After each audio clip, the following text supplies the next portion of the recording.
Welcome to this edition of Thursday Business Bites. I'm Nicole, the owner operator of Angel Foods Cake Business School and my own baking business, Snarky Sweet Cake Chick. I'm also a certified Profit First professional.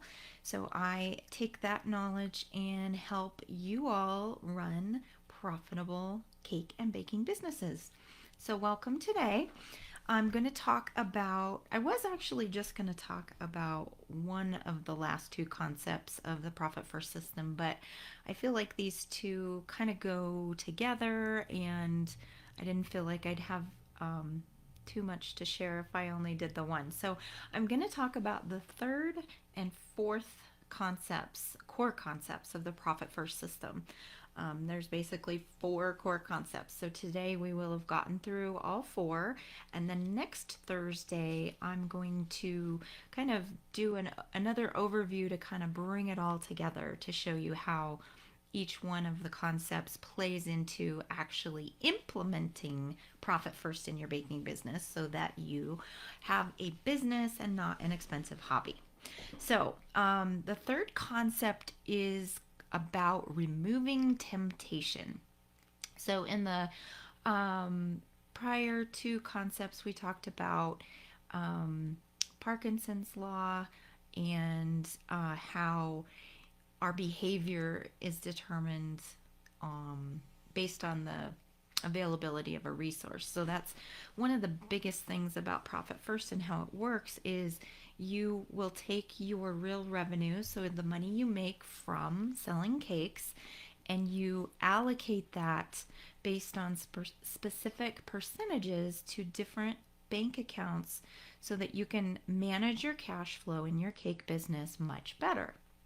So the concept of removing temptation is kind of the next step to you've got your money, your cake revenue into your income account, and then you've allocated it out to the other bank accounts for their specific purposes. Okay, that's great.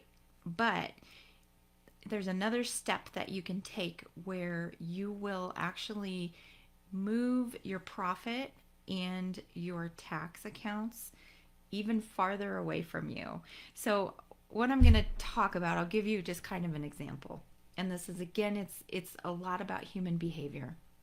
So one thing for me that I have a hard time controlling myself if it's there and readily accessible is crunchy Cheetos. I know I shouldn't eat them. I know this logically, but they're so delicious. And if I have crunchy Cheetos in my house, I will eat them. I can't stop myself. So my solution to not devouring bags and bags of crunchy Cheetos is I just don't buy them, because I know if I buy them, I know I'm just going to eat the whole bag. So if I don't bring it into my house and I want crunchy Cheetos, I really have to think about that. Like, how badly do I want them? Do I want to go to the store and get them? It makes me stop and think and be more intentional about that. Well, money is the same way. If I have my profits in an account where I can just easily get them, it's easy to spend them on anything else. Like, it's tempting to, well, I can just take out of that. And then you're really just defeating the whole purpose of trying to build up profit, and it needs to be distributed to you at an appropriate time, an appropriate rhythm. So again, it's about leveraging human behavior rather than trying to change it. So I know I'm not going to change my behavior if I buy crunchy Cheetos. I know I'm going to eat the whole bag, even though afterwards I'm like, God, why did I do that again? I do it every time. I just don't have them. So with profit, you put your profit in an account, you put that aside in a bank where you don't normally bank. So you want to make it as inconvenient for yourself to just quickly grab your profit. You're meant to distribute that to yourself as a reward for taking on the risk and being a business owner on a quarterly basis. So you don't want it sitting somewhere tempting you like the crunchy Cheetos, right? If you have to If you want to take money out of your profit account before you're supposed to distribute it to yourself, and it's in a bank that's maybe across town, you don't have a debit card, you don't have online banking, you'd have to like really want that. You'd have to get in your car, go to that bank, take the money out.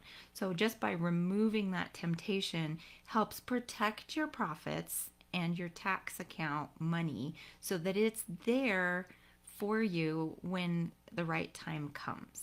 So that's the remove temptation concept of the profit first system. And then the last core concept that I'm going to talk about is enforcing a rhythm.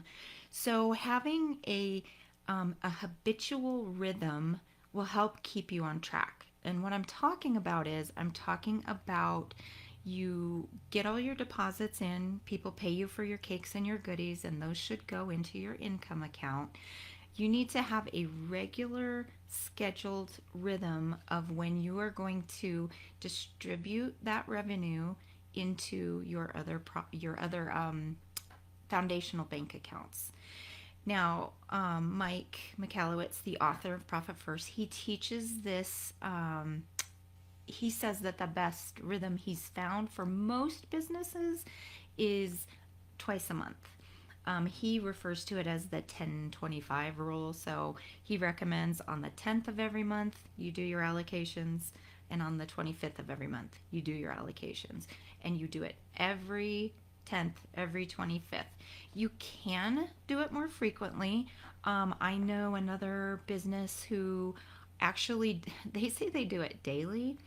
I feel like that might be a little bit of overkill, but they've just gotten into the habit of it, and they say it just really helps them stay on track.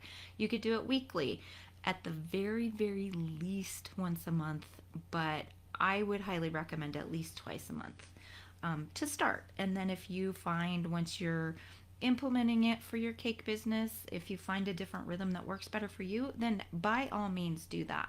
But the whole point is to just have that rhythm going so that it becomes a habit, and so you're kind of slowly changing your behavior by instilling a new habit in yourself.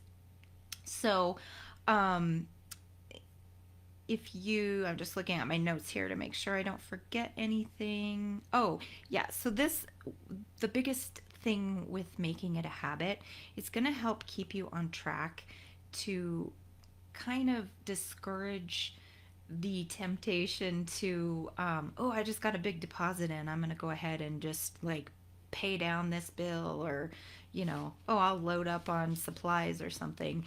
And then by the same token, you aren't reactive and freaking out when you have times in your business when you do have dips in your cash, like you have to pay something. So the whole idea is just to kind of make it more even keel and plan for things. And the most important thing is to plan for your profit. So by putting that aside and not touching it, your business will tell you what needs to be fixed. Because if you've put away a good portion, a good percentage for your profit, and you are finding that you are having trouble paying your bills, that tells you a couple things. Either you can't afford your bills and you need to revisit some things there, maybe do some renegotiations, or maybe you're not making enough sales. Maybe you need to make more sales. But it will show you, because you'll have to make it work, because you've taken that money and you've put it aside and you're removing the temptation, and now you've got to just make it work.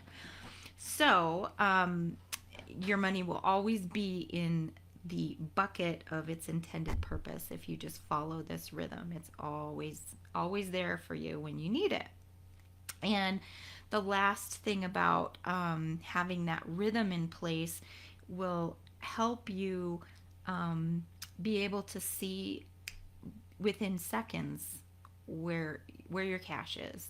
So instead of logging into your bank and all your money is in one account, you've now created those other accounts so you can just log in and quickly, within 2 seconds, see exactly where you're at in all of the facets of your business. Log in, see it, log out, done. It's way easier than trying to read a cash flow statement or financial statements. And honestly, I don't, there are some business owners that do look at their financial statements on a regular basis, but a lot of them don't. A lot of them do that bank balance accounting where they'll just log in, see what's there. Okay, I got enough. Don't worry about it. Versus log in, see what's in each intended bank account. That gives you a lot more information on the fly so that you can spend more time doing the stuff that you should be doing in your business, which is creating amazing cakes, designing cakes, making people happy. So those are the last two core concepts of the Profit First system. So again, remove temptation and enforce a rhythm. So you get into that habit of putting that money aside for its intended purpose. So a couple things I want to just mention. I'm still accepting applications for my case studies that I'm collecting information for some new content for Cake Business School. I will put, it's just a Google form, the application. I'll put the link in the comments. What you'll get is you get full support and coaching, basically everything that is in Cake Biz Bootcamp Advanced Camp, but it also includes Profit First implementation. And I will look at every application, and again, I'll put the link in there. But I'm only taking 10 people because it's pretty intensive and you'll get a lot of one-on-one coaching and support from me. So I can't take more than 10 people at this point, but you will get Advanced Camp plus Profit First implementation at a greatly discounted rate. So if you think you might be interested in it, go ahead and apply. Even if I pick you, you don't have to do it if you decide it's not for you. But if you think you're serious about growing your cake business and becoming profitable and also getting to be part of a really cool case study with some new content, if that sounds like you and you want to work with me, I would love to help you with that. And I'll also put a link with Cake Biz Bootcamp. We do have 3 levels. There's basic training where you get 10 steps how to start a cake business.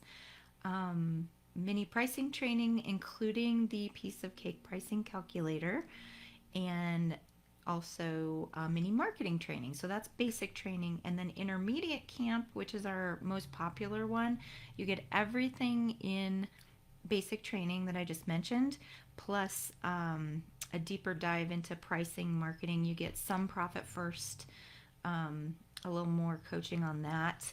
And then Advanced Camp is basically everything in intermediate plus one-on-one coaching. And then you can also add on Profit First implementation. So that is it for today's Thursday Business Bite. Next week will be my last one of February, and we're going to talk about just bringing it all together with Profit First.